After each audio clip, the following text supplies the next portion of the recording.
dari Garut, dari Banten, dan dengan para ulama di Majelis Ulama Indonesia. Kita sudah mengirimkan pula surat petisi kepada MUI menyikapi fatwa yang kami lihat ada kesesatan dari para habaib balai Musliman yang sudah 5 diantaranya masuk kepada kriteria sesat dari MUI.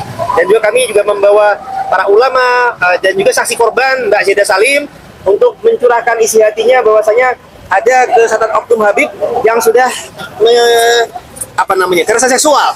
Ini mengaku-ngaku membawa sebagai cucu Nabi, tapi melakukan kezaliman itu sama dengan melecehkan dan merendahkan Nabi yang ada dalam kriteria MUI. Membawa satu saksi korban, apakah itu memperkuat bahwa ajuan dari Tubagus ini dan kawan-kawan? Ya, ini insya Allah berproses, karena kami tidak hanya untuk masalah korban ini, untuk memudahkan kita memproses jalur hukum. Untuk kalangan Balawi ini yang kita proses jalur hukum, ada untuk Mbak Zeda ini adalah kekerasan seksual. Ada lagi kasus-kasus lain untuk fitnah, pencemaran nama baik, ujaran kebencian, persekusi, pemalsuan sejarah. Ya, tapi yang kita lagi berproses. Tapi yang jelas perlu diketahui oleh masyarakat umum bahwasanya ada kesesatan habaib Balawi Musliman sampai dengan 5 kriteria masuk. Sehingga ini tidak bisa didiamkan begitu saja. Karena kami melihat ada oknum Kiai Nusantara yang sekedar nyeleneh saja, tidak di luar kebiasaan, itu sudah disikapi oleh oknum petinggi MUI di media berita. Nah, kami tadi sudah menanyakan, ternyata tidak atas nama MUI, tapi itu atas nama pribadi saja. Nah, begitu pula kami di sini ingin para MUI ini bersikap tegas, para ulama, untuk menyikapi ini sudah menjadi keresahan di masyarakat. Nah, termasuk Kiai dari Garut, Kiai Amini juga menyampaikan tadi masalah kasus dawir atau finansial yang merugikan. Jadi penjajahan Balawi ini tidak hanya seksual saja, tapi doktrinal, kultural, rasial, finansial. Tubagus, apakah pesan Tubagus kepada korban-korban yang belum berani untuk melaporkan gimana? Baik, saran saya, para korban-korban, mari kita sama-sama bersuara. Imam Ali menyatakan kezaliman akan tetap ada bukan hanya karena banyaknya orang zalim, tapi karena diamnya orang-orang baik. Maka orang-orang baik, mari kita bersatu padu, kita suarakan kebenaran. Ibarat lidi, kalau cuma sendiri-sendiri, mudah dipatahkan. Tapi kalau kita bersama-sama, insya Allah tidak mudah dipatahkan. Jadi, alhamdulillah kita bersyukur, Mbak Zeda juga sudah bersuara. Moga-moga bisa diikuti oleh para korban-korban yang lain untuk sama-sama kita bersatu melawan kemungkaran, melawan kezaliman, melawan kesesatan. Dari Kiai sendiri ada pesan untuk hari ini seperti apa? Akhirnya didengar juga sama MUI. Ya, pesan saya seperti apa yang disampaikan Bagus Moki untuk mengusung kebaikan, kebenaran yang hakiki. Ya, orang-orang baik itu harus bersuara. Sekaranglah saatnya. Sekarang saatnya. Yang hak itu hak, yang batil itu batil. Agama tidak bisa digonta-ganti, apalagi sudah mencakup rukun-rukun iman, rukun Islam nggak bisa. Kalau sesat ya sesat, katakan sesat. Kalau benar ya benar, katakan benar. Itulah agama. Nggak bisa dibelok-belokkan. Inilah yang kami usung sampai kami datang bersama-sama dengan saudara para kiai dari Banten ke MUI Pusat. Salah satunya itu yang kami sampaikan. Mohon kejelasan, mohon ditanggapi. Ini fakta, ini rasis.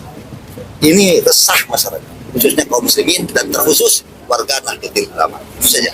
Kalau Kak Zeda sendiri gimana Kak setelah tadi hasilnya didengar dengan MUI? Ya, intinya kami mewakili jeritan hati wanita Indonesia yang menjadi korban para oknum Habib. Tadi sudah disampaikan ke MUI langsung. Kami berharap MUI memberikan support, memberikan keadilan, dan langkah kami sebagai mewakili wanita Indonesia ke MUI adalah turut untuk memotivasi wanita Indonesia di luar sana yang mungkin juga menjadi korban para oknum Habib. Jangan takut untuk bersuara, lapor ke polisi atau ke Aliansi Pecinta Ulama Nusantara juga tidak masalah. Juga perjuangan Wali Songo Indonesia. Betul. Juga. Saya di sini hanya ingin memotivasi perempuan di luar sana, bagi Anda yang menjadi korban kaum oknum Habib yang mengaku-ngaku menjadi cucu Rasulullah, untuk mencari mangsa perempuan pribumi khususnya, bersuaralah mencari keadilan. Oke, terima kasih. Banten. Gimana kalau pakai itu?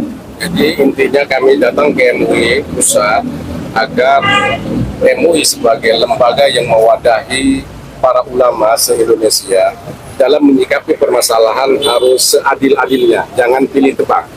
Kemarin pengalaman sebagaimana yang kita ketahui, seorang Abah Gufron padahal itu tidak begitu membahayakan menurut saya. Sama semut tuh. Ya, soalnya kalau ngomong sama semut itu artis juga ada ya.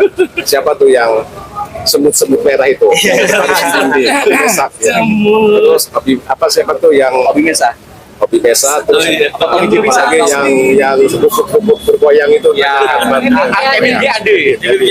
Jadi mestinya dalam menyikapi ini, siapapun mereka, dari klan apapun mereka, mau Pahlawi, mau Habaib, mau siapapun, kalau mereka betul melanggar tidak sesuai dengan aturan syariat agama, seharusnya MUI tegas langsung mengeluarkan fatwa kalau itu menyesatkan umat.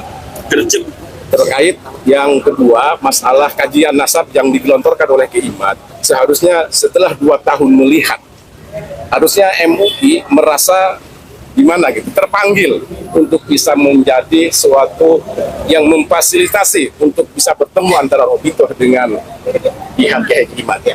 Mungkin kalau cepat dikasih tempat, difasilitasi, insya Allah ini akan cepat clear, cepat selesai dan tidak meresahkan masyarakat. Amin. Karena memang ini kalau kita lihat dari antara pro dan kontra kedua kubu ini membahayakan persatuan dan kesatuan semakin meruncing kalau memang MUI dan pemerintah tidak cepat turun tangan. Konflik horizontal. Ya, konflik horizontal. Mungkin itu saja. Nah, terakhir satu lagi masalah menjual-jual tadi cucu Nabi. Banyak sekali oknum yang mengedepankan kepentingan secara kehormatan, pengen dipuja-puja. Akhirnya yang jadi korban itu bukan hanya duit, pendawiran, tapi perempuan pun banyak yang punya Jadi gendaan. Terima kasih, itu aja. Ya. Jadi Tambah sedikit, tadi kami memberikan 3 petisi. Petisinya itu yang kesehatan tadi itu kita minta MUI menegaskan memang ada kesehatan, baik secara doktrin umum maupun oknum-oknum khusus sampai Balai Berselamat. Yang kedua, kami meminta ada penegasan untuk bisa ini dijalankan jalur hukum untuk penistaan agama. Dari kesehatan kita inginkan ini bisa untuk jalur hukum ke penistaan agama. Dan yang ketiga, kami meminta MUI untuk memediasi pertemuan adu hujah antara Robito Alawiyah dengan Kiai Usman Al-Batani sebagaimana yang sudah beliau sampaikan. Setuju. Ya, demikian dari kami.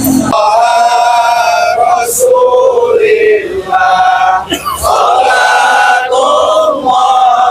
salamullah, ala yasin.